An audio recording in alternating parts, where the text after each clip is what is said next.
working years, take 2. Hello, mis amigos.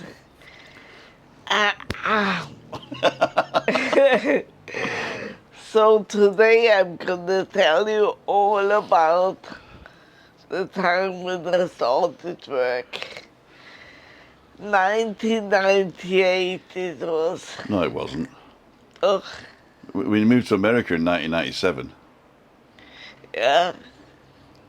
It was 1980. 1980? Yeah, Not even 1988. 1980. 1980. Oh, that's so funny. What's the difference between the 1980 and 1998? Eu me fez passar somewhere. You started work in Bavaria in 1980. 80. It was in the Regensburg.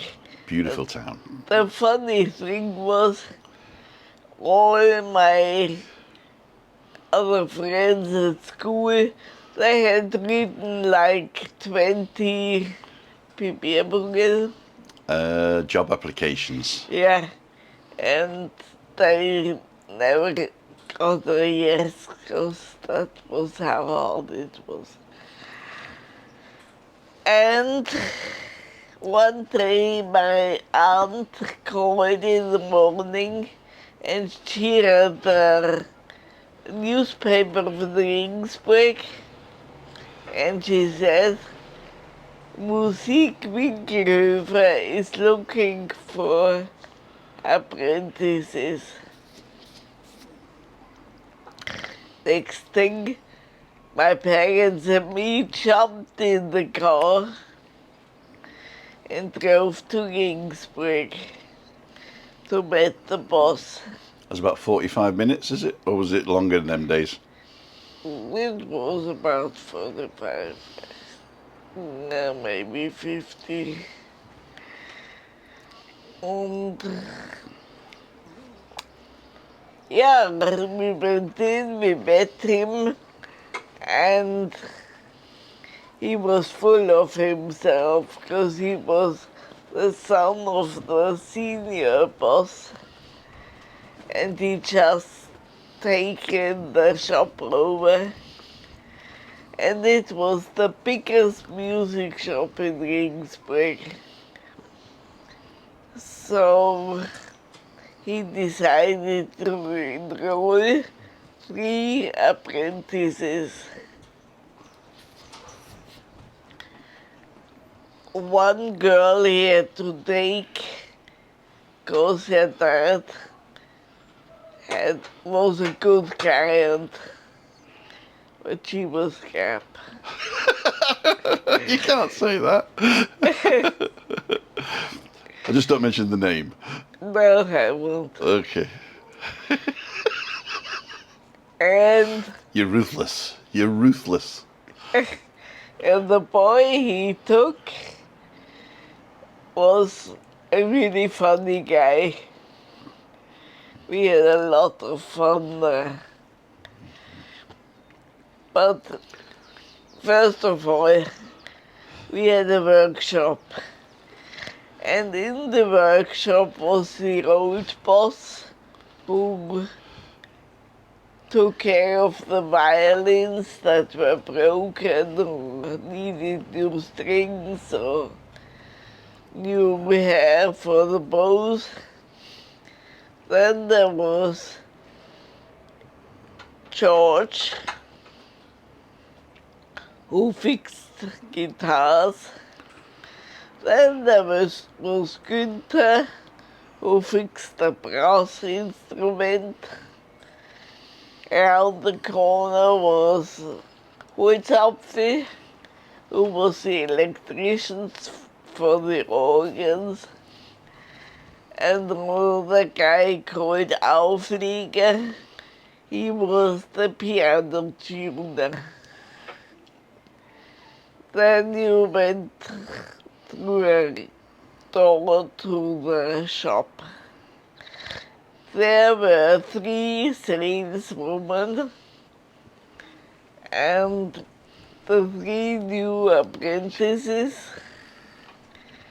and the guy that worked upstairs on the first floor, where they sold pianos and organs. The pianos were upstairs. Yeah, Why was that?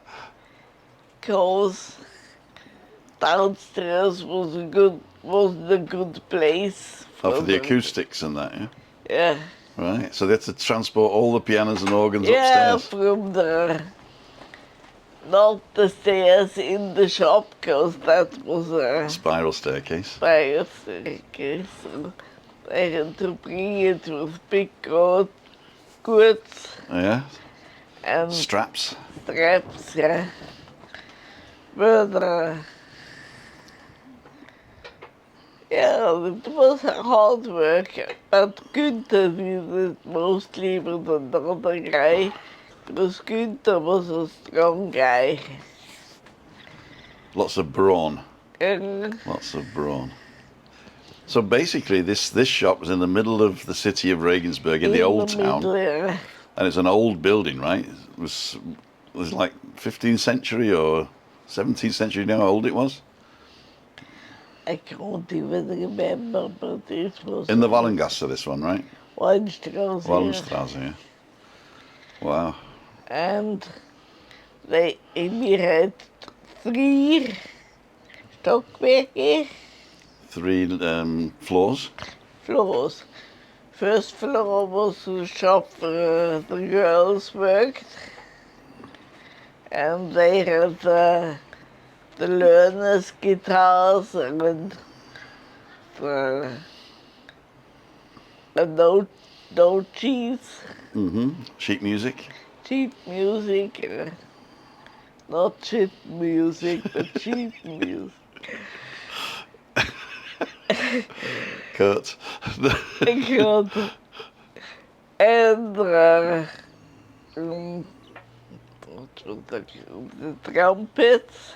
They were all on the ground floor. Yeah, behind the girls' wall, with the trumpets, the trombones, the saxophones.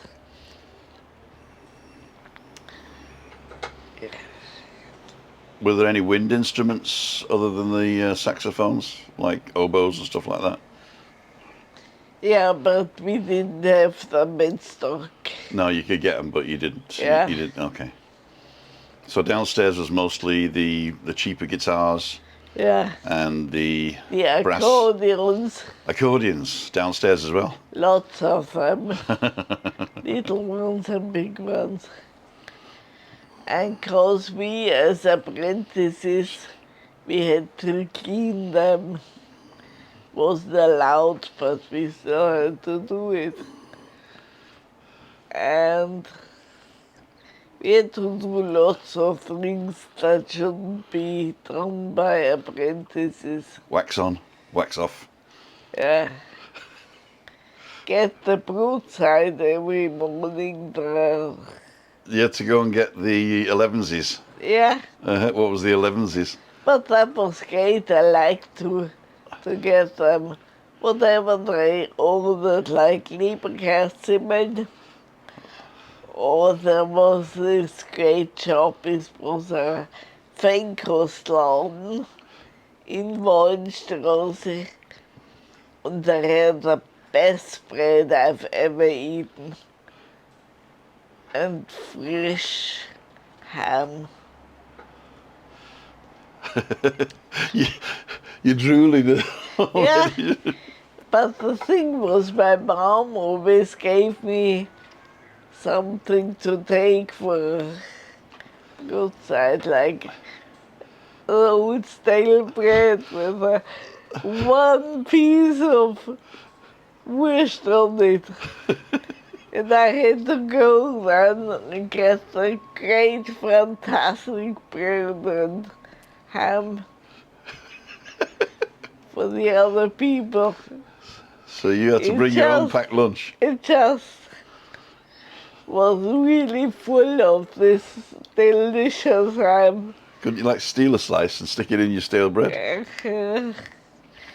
It was too nice for that, to have done that. That was about, how long did that take you? About an hour to go and get all that stuff, did it?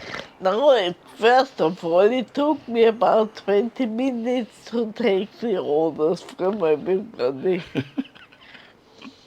Then I went to the different shops to get the stuff, and then it took me about 20 minutes to find out how much money they got back.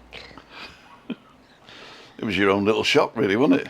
Yeah. Did they give you anything for going? Did you get drinkgeld? No. You never got a tip? No. Taking advantage of the apprentices like that. And I had to go most of the time because I was good. Did a great job. But now I gotta tell you how I had to go there. That was terrible. The working times. I started at 9. Had to go on lunch break at 12 till 2, and then had to work until 6. So you had a mandatory 2-hour lunch break? 2-hour lunch break as an apprentice with hardly any money. And that was a long time. So in summer, when it was nice, I took my Walkman, put fantastic music on, and walked around Ringsburg. What music were you listening to in those days in the 80s? Blues and rock music. It was really good, yeah. And Regensburg's a beautiful city to walk around. Yeah, and the parks there. I was really fit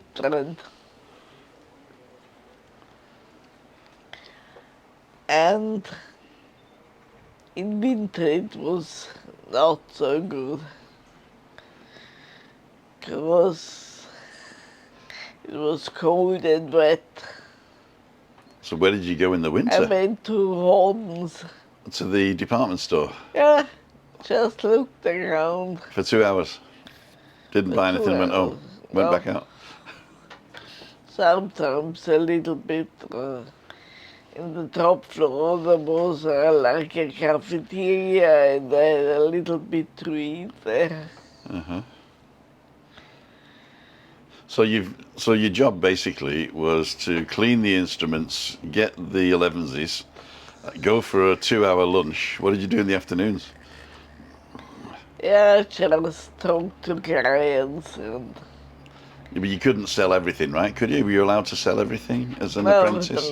Not in the beginning. Yeah. So downstairs you had the cheap stuff. In the first floor you had the pianos. Yeah. And you said there were 3 floors. What was on the top floor?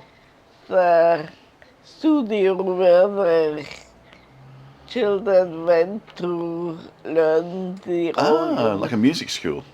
Yeah. Right, okay. It's where Mr. Niklas, the teacher, were. Uh-huh. We had to go there from time to time and clean the organs too. Uh-huh. And hoover and stuff. And Hoover. Yeah. So how did you get to school? How did you get there from where you lived? That was the worst thing. Because, you know, I lived in Kaiserhöring. So I had to leave home about 7:45. Then take the train to Randorf in the direction of Straubing. Then I had to wait about 10 minutes or 15 minutes for the other train that went to Ringsburg. and that took about 25 minutes. So it was Raldorf, Sünching. How did you get to Sunching from Geiselhöring? I'm to Raldorf first with the other train then. Oh, so you got the train in Geiselhöring to Radldorf. Yeah, Gotcha. And then you went through Sunching because. All right, I get it now. So you had to go the wrong way to go the right way. yeah, right. Okay, gotcha. And Did you ever miss it, or was it ever the connection was missed, or was the it usually pretty good? connection was good there. Germans, you see. Germans. Always on time, of course. But then we drove to Regensburg, and I arrived there about 20 to 9. Then I had to walk to the music shop to get there for 9. So it's about a 15 or 20 minute walk from the Bahnhof, yeah? Yeah. Oh, but it's nice though, down Maximilianstraße. Yeah, but the bad thing was the evenings. I stopped work at 6, and then I had to go to the train station, and the train went at 6:45. So you had to wait 45 minutes or half an hour for the train, yeah? And then What time did you get into Radldorf then? About 20 minutes later, so Yeah. just past 7.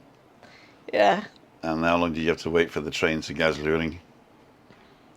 again about 10 minutes. So you got home, what, about 7:30? Yeah, So you're on the road from 8:30 to 7:30. yeah. Wow. It was a long day, and especially after school, after being to school with 3 afternoons every day. Yeah, the first job's the worst, I think. It was so hard. I was really unhappy the first year. Really? The whole year? The whole year, yeah. What turned it round, or is that for another day? What turned it around was that after a year I was quite comfortable with my colleagues, and I knew I could sell more. They knew more about the instruments. Oh, so the job started getting better than just cleaning and getting breakfast. That is right. And did you play an instrument yourself? Yeah, I played guitar. And where did you learn that? In Geiselhöring first, Mm-hmm. with an old lady who taught the kids to play guitar. But that was very funny because it was a rum-pa-pa kind, but then in the end she couldn't make it anymore. And Yes. and she said, Stern-Peter Uh-huh. would take a son, Uh-huh. and he was the brother of the guy I fancied a lot, Aha. the organ player at church. In church. Yeah. So when you went for your lessons, you got dolled up, did you? In case you met a brother. Oh, his brother. yeah. Tell us about that. I got really dolled up. And the sad thing was the guy who had guitar lessons after us. So we were finished, and there was this guy who came down. He was about 2 meters tall, and he wasn't very attractive. But he fell in love with me because I looked so good. So you were dolling yourselves up for the guitar teacher's brother, Yeah. who played the organ in church, And the guy who went for guitar lessons after you thought, oh, there's a pretty girl before me, and fell in love with you. You broke his heart, did you? Is that the second person you've broken the heart? Novotsky was you dumped at the school prom, and now you've broken this guy's heart. Yeah, probably, but he was just... Oh, nothing ever happened with him, no? No. Okay, so it was unrequited But love. he was kind of a stalker. He always stood in front of our house. And whenever I looked out of the window, he was there. It freaked me out. And 2 meters tall, I mean, you can't hide behind the bushes, can you, really? No. No. Right, so that was your first year at work. Yeah. And we've done 20 minutes now. So what are you going to say next time? Next time I'm gonna tell about how the shop started in Illinois and about what happens. You're going to talk about when you moved to Regensburg from Well, Geiselherding? that's gonna be way later. Way later, okay. So the next episode is how the shop started and what was all happening in a music shop in the 80s in Bavaria. Yeah. With the And how I music. got older and did my driving license. Ah, that'd be interesting. And then you tell all us about your escapades in the VW Beetle. Oh, I'm giving it all away. Uh-huh. Well, thank you, Chris. That's always interesting to know. I always learn something new. I didn't realise there was 3 floors in Wallenstrasse. 3 floors. Well, so thank you for that. And if you don't know what a Leberkässemmel is, I've already put it in. The picture of a Leberkässemmel. Yeah. But a Leberkässemmel, if you can imagine a Frankfurter sausage, the meat inside a hot dog sausage, but made into a loaf. I think that's the easiest to describe. It's not the same, but it's a similar texture, isn't it? Yeah. A similar texture. Right. Thank you, Chris. Bye. See you next time.